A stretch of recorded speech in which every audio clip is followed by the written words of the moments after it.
Are you over 40 and drowning in too many passions and hobbies to pick a niche? I totally understand.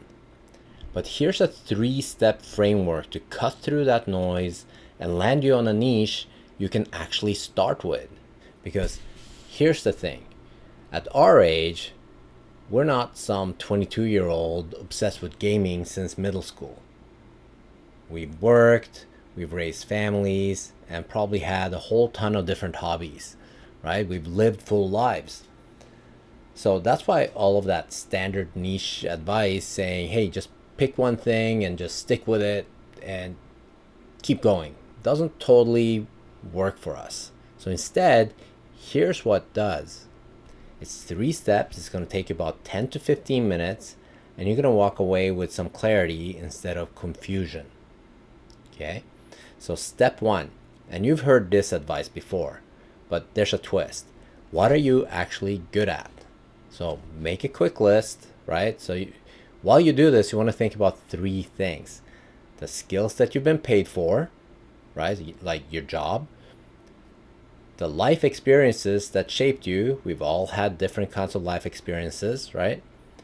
And the random talents people always compliment you on. Could be just about anything, like, oh, you're so good with your dog, or hey, those magic tricks that you do are amazing, or whatever. I mean, could be something totally random.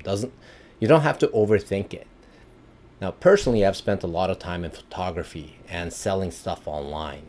Photography started as a hobby, like most people, I assume, and somehow over like a pretty short period of time, I found myself becoming a fashion photographer, like a freelance fashion photographer, which is what I do now. And I've also been selling stuff online for almost 20 years. I think it's going on 22 years now. But if you're decent at anything, just write it down. Doesn't matter what it is. It could be something completely random. The idea is to create that list. Okay, so step number 2. What do you enjoy talking about? This is the kind of stuff that gets you animated when you're around a group of friends, or the topics that you sit that and research at midnight, right? Because they're so interesting. Or it could be something that you can talk for hours about without getting bored. Now, for me, that would be YouTube education and videography, cinematography kind of thing. And I go down these rabbit holes all the time about YouTube strategy and end up watching so many breakdowns on how to grow on YouTube and interviews with content creators and stuff like that. That's what keeps me up at night. Your list is going to be different, but you already know what yours is. Okay, step 3.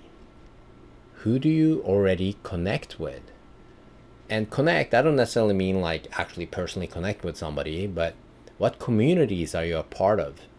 What kind of channels or shows do you watch? Right? Could be something on, like, maybe you're a fan of Food Network or home improvement kind of shows or gold mining shows or whatever it is, right?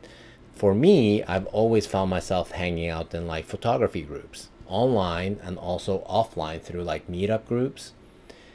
And those are people that I understand, especially like beginners, because I used to help run one of the largest beginning photography groups on Facebook for several years.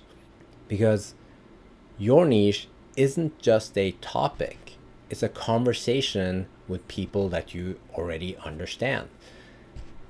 Oh, by the way, I actually built an AI tool that walks you through this whole process, like step by step. So if you want me to share it, just let me know in the comments, and I'll go ahead and share it. So talking about these 3 steps, here's the magic though. You want to look for overlap. So something that you're good at, something that excites you, and with people that you connect with. That's where your niche lives. I mean, it sounds obvious, right? So maybe you're good at career transitions. So you love helping people think through these big decisions about their career change. And you're already in professional networking groups, maybe in real life, and also on LinkedIn or places like that. That overlap is your content. But here's the key question that most people skip, okay, when they're looking at this.